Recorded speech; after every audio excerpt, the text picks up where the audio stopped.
kids to protect ourselves from coronavirus. We need to stay home and wash our hands frequently with soap.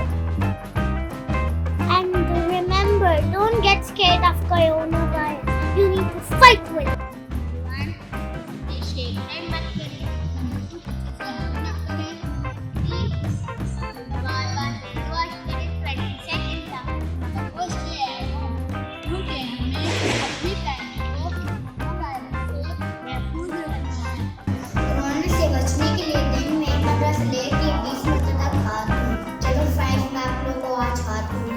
आप हाथ धोने के लिए कोई भी साबुन यूज कर सकते हैं, क्योंकि ये जगह सही इस्तेमाल करके सही धोएं। तो उंगलियों के दरमियान वाली जगह वो सही करके धोएं।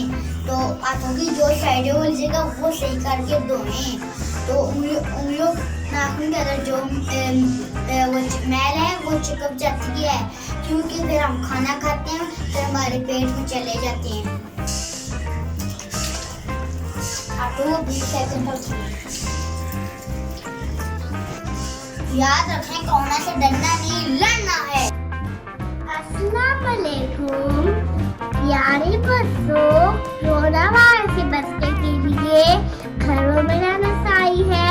घर से बाहर नहीं निकलना, बार बार साबुन से हाथ धोने हैं और से डरना नहीं, बस।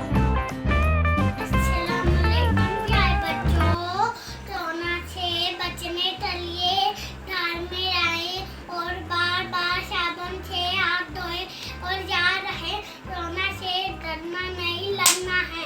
अस्सलाम वालेकुम प्यारे बच्चों, कोरोना से बचने के लिए घर में रहें और साबुन से बार बार हाथ धोएं और याद रखें, कोरोना से डरना नहीं, लड़ना है।